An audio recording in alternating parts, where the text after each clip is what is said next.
The iPhone 17 Pro and Pro Max have made a number of improvements to their camera system, and it's increasingly becoming a go-to tool for capturing incredible photos. But is it good enough to serve as your only camera for, say, that once-in-a-lifetime trip that you're taking? Well, I just returned from the Italian Dolomites, and I put the iPhone 17 Pro to the test to figure out if it can do just that. Let's get into it. As a professional photographer and someone who reviews almost every camera out there, I often get the "what camera should I buy" question. So the question is whether or not this thing that you have in your pocket at all times is finally good enough to be the answer to that "what camera should I buy" question. Well, for me, the Dolomites have always been a place that's on my personal bucket list, so I figured this would be a good time to really test this thing out for both myself and for you as well. So for the rest of this video, I want to talk about where the iPhone 17 Pro really impresses me, where it still falls short, and then I'll give you some tricks and tips along the way to help improve your mobile photography, whether or not you have one of these fancy new iPhones. First things first, we obviously have to talk about the newly improved front-facing camera. Oddly to me, this is the biggest improvement that these new iPhones have made, and this is the first time we've seen a significant improvement to that selfie camera in years. We now have an 18 megapixel square sensor that allows you to shoot both horizontal and vertical capture without rotating the phone. The image quality is noticeably improved. It's just all around a much better camera. Now, you're not gonna be using this to capture these epic landscape photos, but selfies help to capture the memories that you care about with the people that matter to you the most. I have a digital picture frame in my living room that has hundreds of selfies on it that I look at basically every day.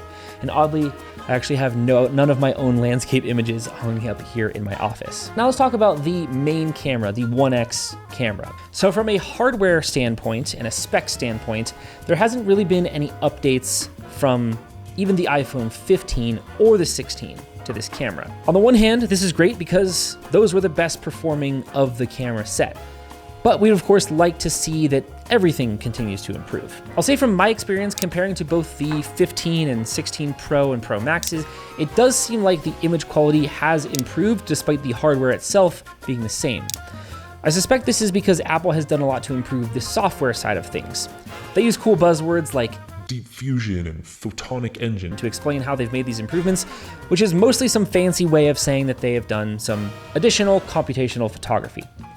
Apple is pretty opaque with this kind of thing, but it seems to create a better image, so I guess I'm okay with it. I'll also just quickly mention that even though this is marketed as a 48 megapixel sensor, it's really a quad Bayer sensor. So it's more accurate to call it a 12 megapixel sensor, but that debate is a larger topic than we have time to argue about in this video, so maybe another time.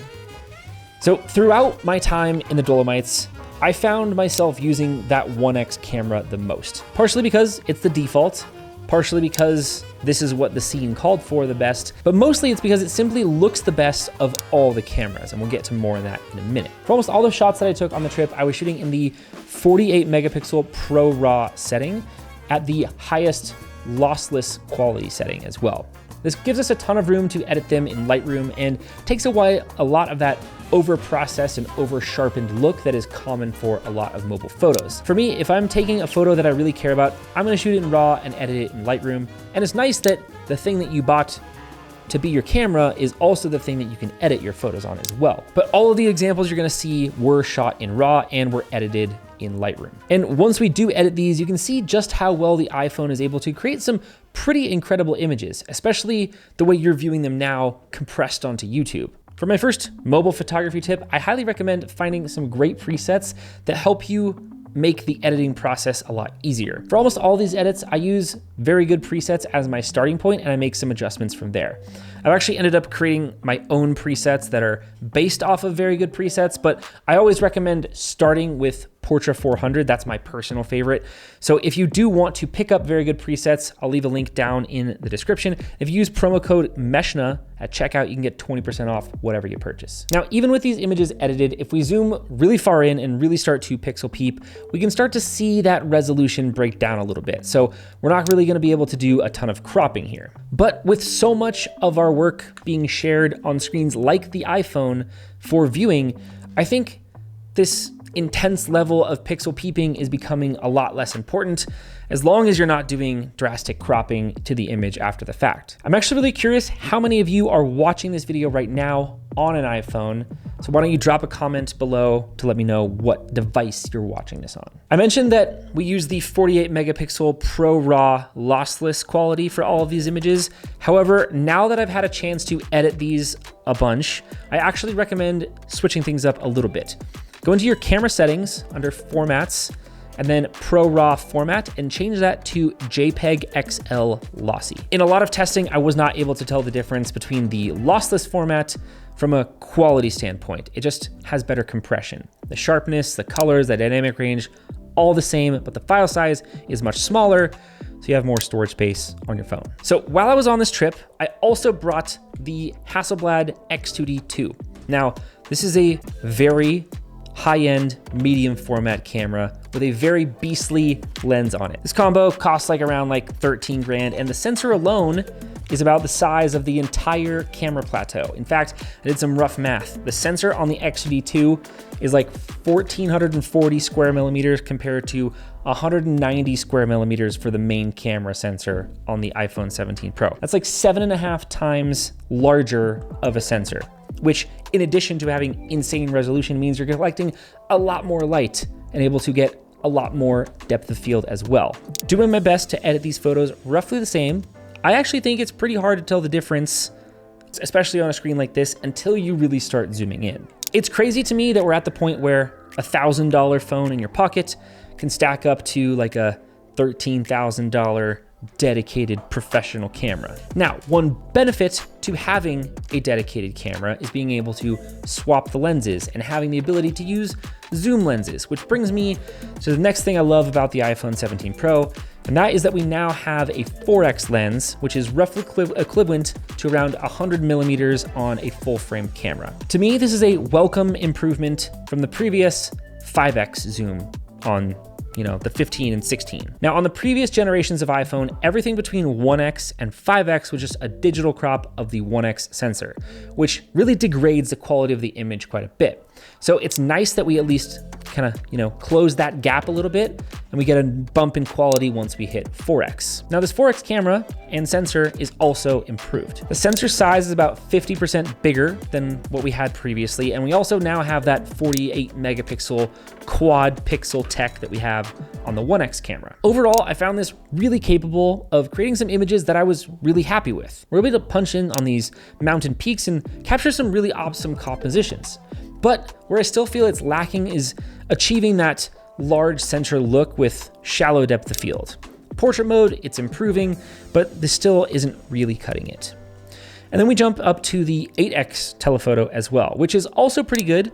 Now, Apple is claiming that this is another optical quality lens, but let's be honest, it is not. It is still a digital crop, but we're using their computational photography and that quad pixel sensor to do a better job of cleaning it up, which it does. Choosing the 8X lens on the phone will look better than taking a photo on the 4X lens and then cropping to that same 8X frame. Which actually brings me to my next tip, which is always to use the individual step functions provided by Apple. So use the 1X, the 2X, the 4X, the 8X. Never do that little pinch to zoom thing. It's a super boomer thing to do.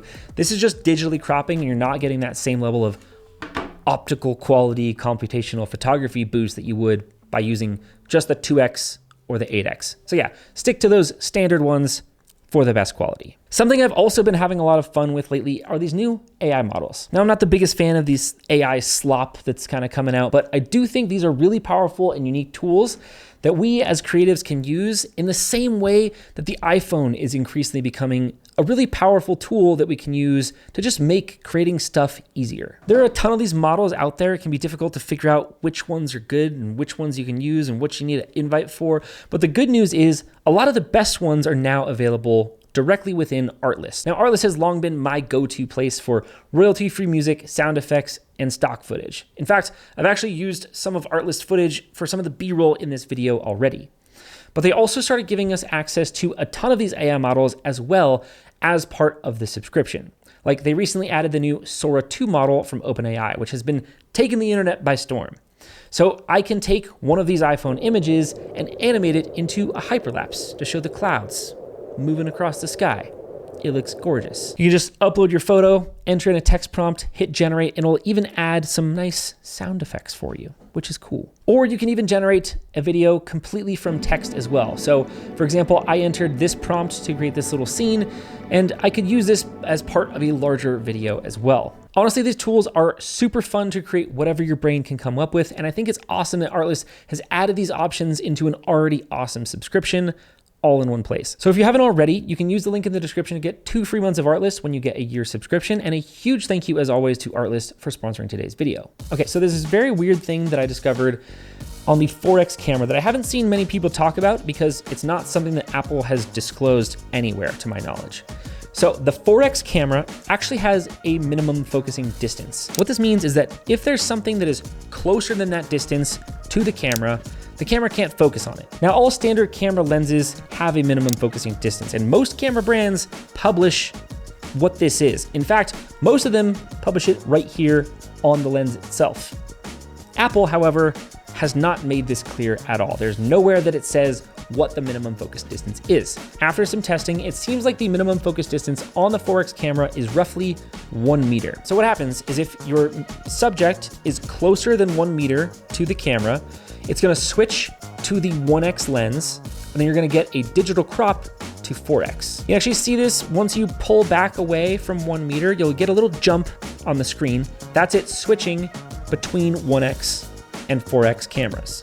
That means if you're closer than 1 meter, you're going to get a 12 megapixel digital crop at 4X. And if you're farther, then that's when it switches over to the 4X camera. For most of the stuff that I'm doing in the Dolomites, this ended up being fine since I was mostly going for scenes that were pretty far away, but just do keep that in mind if you're trying to do portraits or something like that with that 4X lens. Another thing that I noticed while I was out shooting is that the color actually isn't super well calibrated between each of the different cameras.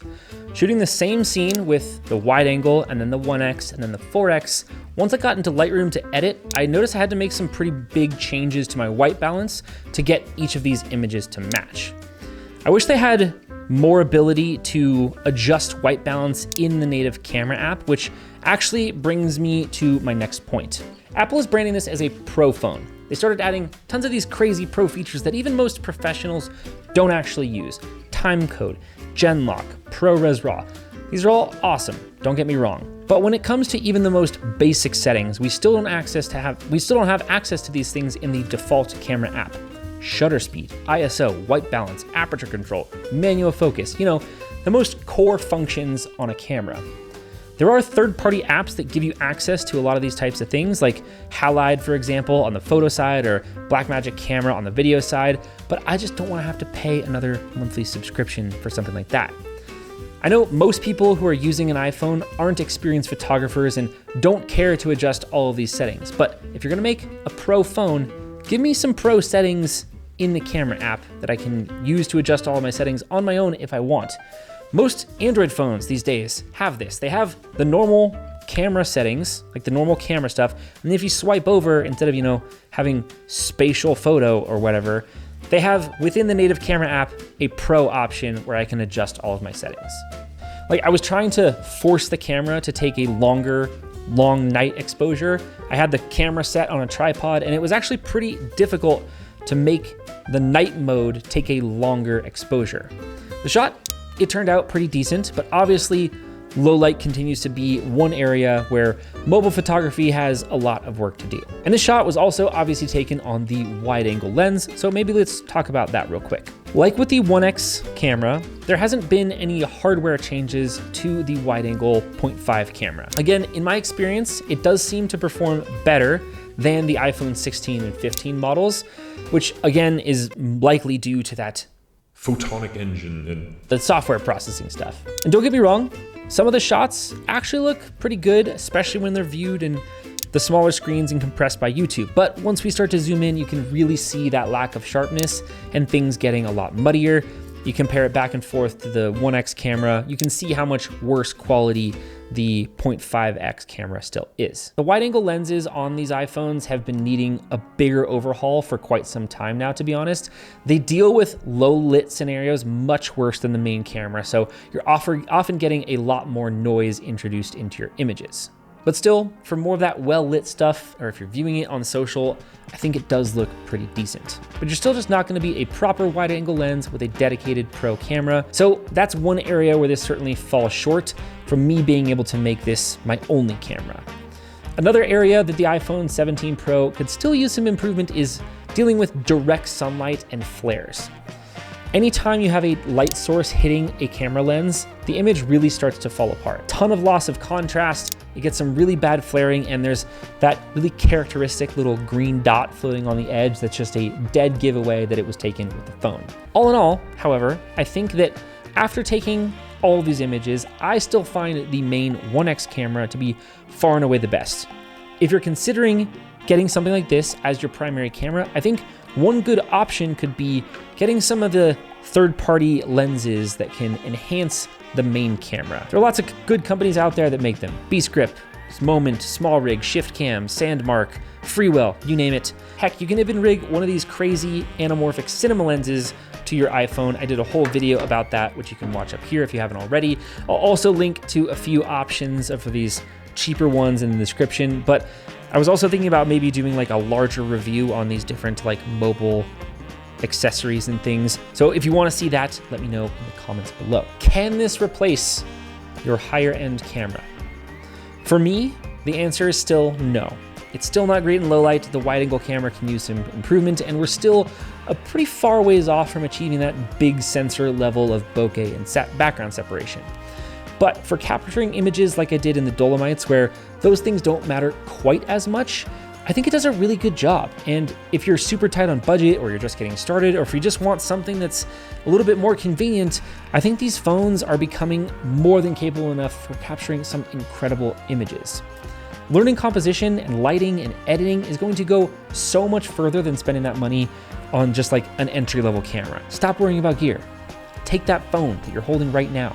Go get out there, make something. And until then, I'll see you in the next one. Peace.